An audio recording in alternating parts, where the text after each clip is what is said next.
Hello, Aries, Sun, Moon, Rising, and Venus signs. Kamusta kayo? Sana po ay nasa mabuti kayong kalagayan. Welcome back po sa Star Tarot. At kung bago kayo rito, welcome din po kayo. Please subscribe, like, share my videos, and leave me a comment kung nakaresonate po kayo. Thank you. First message, miracles. Expect the wondrous to emerge, no? So, i-welcome nyo na to. Open yourself, no, to these miraculous events na mag-unfold sa buhay ninyo.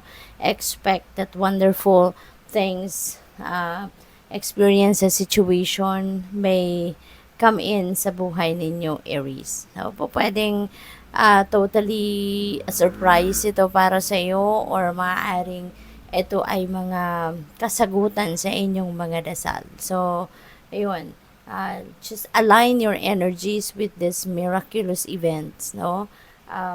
Project positivity, project gratitude, attitude as well, para lahat ng magagandang bagay at ang mga dinadasal ninyo, no, yun ang dumating na.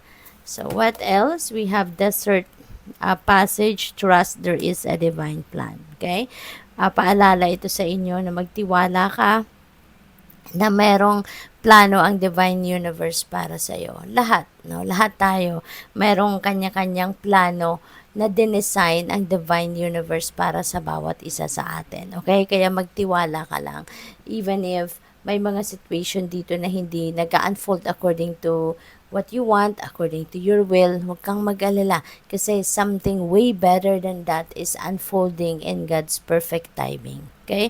Kasi kung ano man ang plano, pinaplano ng divine universe para sa atin, it is for our highest good. Okay? So, what else? We have impasse, reflect, and redirect your energy.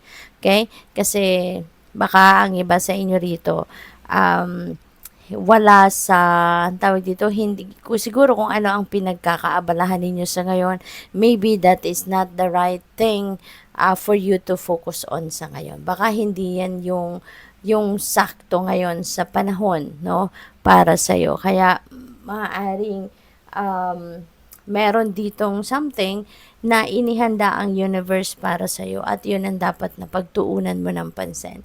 Yun ang dapat na gawin mo. So, magmuni-muni ka kasi maybe ang iba sa inyo rito kung ano man siguro yung ginagawa ninyo na napapansin ninyo na parang hindi siya smooth sailing, baka napapansin ninyo na um, hindi siya yung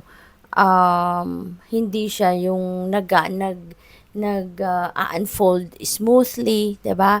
Kapag maraming delays, one after the other na delays, maraming blockages, yung mga ganon, that could be a sign, no, na hindi yan ang dapat na pag-aabalahan mo. That could be a sign na hindi yan ang dapat, no, na pagtuunan mo ng pansin sa ngayon. There must be something else, no? At maaring ito ngayon. Kaya kailangan ninyo na mag-reflection, kailangan ninyo na mag-isip-isip, magnilay-nilay para mahanap ninyo or maisip ninyo kung ano yung mas dapat ninyong gawan sa ngayon and saan ninyo dapat na i-redirect yung inyong time, effort, and energy. Okay? So, tignan natin kung ano pa ang mga mensahe para sa'yo.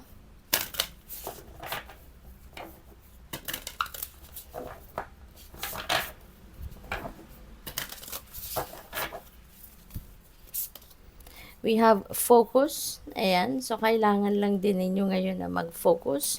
Put your focus sa kung ano yung priorities ninyo at huwag kayong ma-distract. No? Do not tend to be distracted by kung ano-anong baka merong mga temptation dyan, merong mga distractions, merong mga mag-aaya sa inyo na wag mo na munang gawin yan. Tara, gawin na natin muna to. Mamasyal muna tayo or whatsoever, no?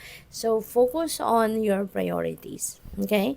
Para na kapag kasi nag-focus tayo, 'di ba? Nilalagay natin yung oras, panahon at atensyon natin sa mga bagay na yan, na pinag-focusan natin, mabilis natin matatapos, mabilis natin na ma-accomplish. Okay? Kaya kung ano yung mga unnecessary na basta na lang dumadating, wag mo nang pansinin. Okay? So, we also have reciprocity. Ayan. So, this is beautiful. Kasi kung ano ngayon yung ginagawa mo, kunyari, sa mga mahal mo sa buhay, yung mga pagmamahal, yung pag-aaruga, yung pag-care na ginagawa ninyo para sa kanila, maaring yan ay ibabalik din nila sa'yo. Maaring sa ngayon, mapapansin mo, mararamdaman mo din na they are also doing it for you sa ngayon. 'Di ba? It's kumbaga payback time naman nila kasi maaring in the past wala silang panahon sa'yo, maaring in the past super busy din sila kaya hindi nila yun napapakita sa'yo, pag-aaruga at pagmamahal din sa'yo. Pero ngayon, this could be the time na ibabalik din nila lahat ng pagmamahal mo, pag-aalaga mo na pinapakita sa kanila. You are also going to feel that sa ngayon. Kasi maaari ngayon magkakaroon sila ng time para maipakita din naman nila sa iyo yon. Okay? So, we also have listening. And maaari na reminder ito para sa inyo, Aries, na matuto kayong makinig. Okay? Hindi sa lahat ng oras, hindi sa lahat ng pagkakataon kayo lang ang dapat or kayo lang ang kailangang marinig, no?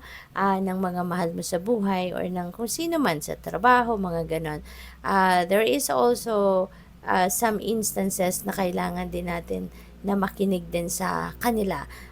There are some din pagkakataon na dapat tayo din naman yung magpapahiram ng ating mga tenga sa kanila at hayaan naman natin silang magsalita to express din naman kung ano man ang saloobin nila, ano man ang opinion nila, something like that. Okay?